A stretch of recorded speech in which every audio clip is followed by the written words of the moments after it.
Hey guys, I'm Josiah. I am one of the senior small group leaders. I am also the youth ministry intern. If you don't know me, well now you do. Hi, nice to meet you. But today I want to share with you a story. But before we get into that story, I want to share another story. It's about a boy named Timmy. And Timmy, he's walking up to school and he's just staring at the front doors of the school building like any other day. And I'm sure every single one of you can picture this in your mind of just looking at those doors and be like, I really don't want to go to school today. And maybe your reasons are different, I'm sure they are, but Timmy's standing there and he's staring at the door saying, I don't want to go to school, not today, but I'm gonna do it anyways, because every day that I go to school, the same thing happens. And I don't know why, but it happens. I walk through those doors, everyone stops, they stare, they look at me, they start laughing, they start making jokes, they start calling me names. I hear the whispers off to the side. Don't know what I did to deserve any of this, but it happens every day. And Timmy walks through those doors and the same thing happens. That exact thing happens. Everyone stops, they stare, they start looking, and they start making comments and jokes and calling him names, and he doesn't say anything back. He never said anything to start it, he never says anything to try and end it. He just keeps walking, keeps his head down, and he keeps walking, finds himself in front of this wall of bullies. In front of this wall of bullies, he finds himself getting pushed around and shoved around and eventually on the ground getting beat up, kicked and punched. And he's just laying there, not fighting back, and he questions what he did to deserve any of this. And he's not able to do anything. He feels hopeless. But eventually the bullies stop and he gets a moment and he says a quick prayer. He says, Father, forgive them because they do not know what they're doing. Now, I don't know if any of you have ever found yourself in this situation. I really hope you haven't, but if you have, I'm sorry. And please talk to someone about it.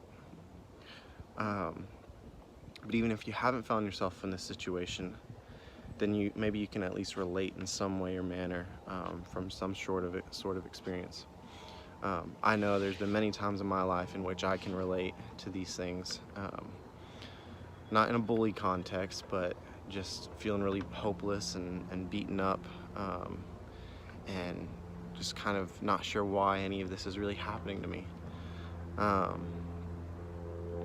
But I want to share a story of someone who does know that same getting beat up and ridiculed and mocked repeatedly. This person knows that very well, probably more than most of us. And his name is Jesus. And the story that I'm going to tell you takes place between the ending of Luke 22, actually starting in verse 66, and it continues all the way through the end of Luke 23. But it starts off where Jesus is just getting falsely accused by the religious leaders. They're making all these accusations about him. They're making all these claims and comments about him. And Jesus doesn't talk back. He doesn't fight back. He doesn't really try to defend himself. He just kind of goes with it and lets it happen. And eventually the religious leaders call him guilty, and they take him before Pilate, who is the governor of that area. And they tell Pilate all these more ridiculous accusations that Jesus is like trying to start a rebellion, trying to start some sort of uprising against Caesar and against the governor, and that Jesus is trying to tell his followers not to pay their taxes, and just all these false claims that aren't true. And Pilate, he takes him in, he questions him, and he finds nothing wrong with Jesus. And he's not really sure why, but he finds out that Jesus is actually a Galilean. So he sends him over to the governor of the Galileans. His name's Herod. He sends him over to Herod, and Herod and his officials, they continue to make fun of him. They continue to criticize him and just mock him. And again, Jesus doesn't really, he just stands his ground. He doesn't say anything. He doesn't try to defend himself. But as he's getting beat up and ridiculed and mocked and everything, he just kind of lets it happen. And you don't really know why. You kind of wonder that. Why didn't he say something? But he doesn't. And so he goes through with it, and after getting mocked and just ridiculed, Herod actually sends him back to Pilate. And Pilate, I'm going to read for you in chapter 23, verse 13. Pilate called together the chief priests, the rulers, and the people, and said to them, "You brought me this man as one who is inciting the people to rebellion. I have examined him in your presence and have found no basis for your charges against him. Neither has Herod. For he sent him back to us. As you can see, he has done nothing to deserve death. Therefore I will punish him and then release him." But get this. But the whole crowd shouted, "Away with this man, release Barabbas to us." Now Barabbas had been thrown into prison for an insurrection in the city and for murder. So these things that they're saying Jesus did, Barabbas had done, but yet they want Barabbas, not Jesus. Wanting to release Jesus, Pilate appealed to them again, but they kept shouting, "Crucify him, crucify him." For the third time, Pilate spoke to them, "Why? What crime has this man committed? I have found him in no grounds for the death penalty. Therefore I will have him punished and then release him." But with loud shouts, they insistently demanded that he be crucified, and their shouts prevailed. So Pilate decided to grant their demand. He released the man, Barabbas, who had been thrown into prison for insurrection and murder, the one they asked for, and surrendered Jesus to their will. So Jesus, who'd done nothing deserving of the death penalty, is here sentenced to the death penalty.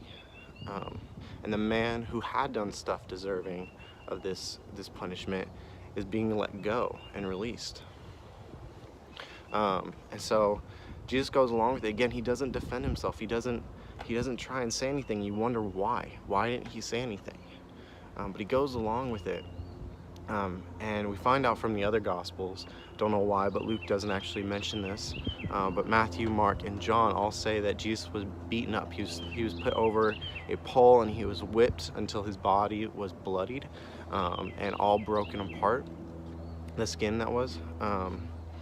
And they put a crown of thorns, placed that on his head, and he's just beaten up to the point that he can barely stand. But then they force him to carry a cross, the cross that he's going to be crucified on, up to a hill.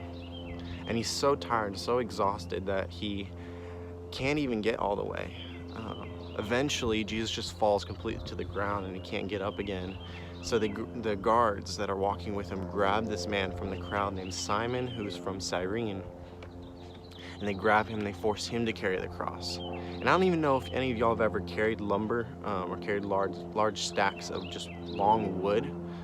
But it's heavy. It's really heavy, and especially after having gotten beat up and so bruised and barely able to stand, being forced to carry that, it's not an easy thing. But he gets up the hill, they crucify him, and he's up on the cross, and they don't stop making fun of him. They don't stop ridiculing him and calling him names and mocking him and making fun of him. Just constant bullying. And he's hanging there. And in actually chapter 23, verse 34, we read Jesus saying, "Father, forgive them, for they do not know what they are doing." I don't know that I could pray that same prayer. I'll be honest and say that can be hard. But Jesus does it. And in case you didn't know this, Jesus knew all of this was going to happen. Before all this that I've just shared with you, Jesus is actually in a garden, and he's praying to God, and he says, "I know what's going to happen. I don't want it to happen." But he goes through with it because it was the will of God for it to happen. And so he lets it happen. But I want to share a really, really interesting part at the end. Let me find it.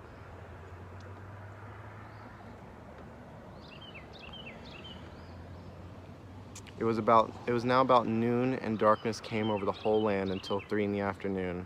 This is in verse 44. Now verse 45, for the sun stopped shining, and the curtain of the temple was torn in two. Jesus called out with a loud voice, Father, into your hands I commit my spirit. And when he had said this, he breathed his last. The centurion, seeing what had happened, praised God and said, surely this was a righteous man. When all the people who had gathered to witness this sight saw what had taken place, they beat their breasts and went away. For all those who knew him, including the women who had followed him from Galilee, stood at a distance watching these things. The one I want to really focus on is there in verse 44 through 46. It was now about noon, and darkness came over the whole land till 3 in the afternoon. So darkness, in the middle of the day, darkness. For the sun stopped shining, and the curtain of the temple was torn in two. And this curtain, for context, was a curtain that was in the temple that separated the holy place from the most holy place. And in the most holy place is where God's presence was. Only one man, the high priest, was able to enter into that room, and it was one day out of the entire year, and he had to go through all these customs to purify himself and cleanse himself, to make himself as holy and righteous as possible to be in the presence of God. And so the fact that it's ripped from top to bottom shows that it's God that's ripping this curtain, and the ripping of the curtain indicates that God is now saying there's no more barriers, there's no more boundaries between God and man, that God and man can now have a perfect relationship again. It's a wild thing to think about, that before only one man was allowed to be in the presence of God, and now all of humanity can be in the presence of God. It's so significant. Jesus went and did that so that we could be in his presence forever. Jump back to Timmy. Timmy's laying on the ground. He's prayed that prayer, and all the bullies, they're about to start beating him up again. And so as they're about to do that, a stranger jumps in, pushes Timmy to the side, and starts taking the beating. Timmy's sitting on the side wondering why.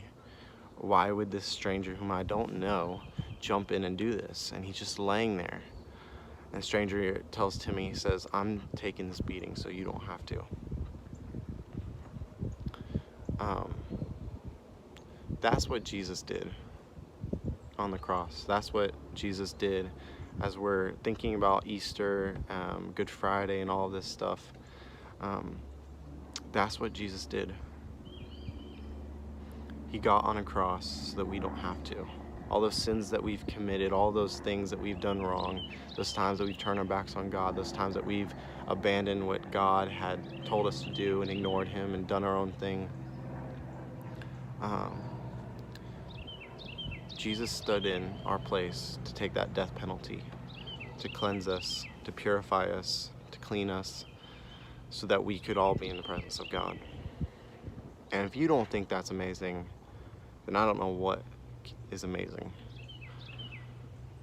That's one of the most amazing things I've ever heard, that someone was willing to. They didn't need to, they were willing to sacrifice their life and everything they had so that I and everyone else in this world could be able to go into the presence of God and receive salvation.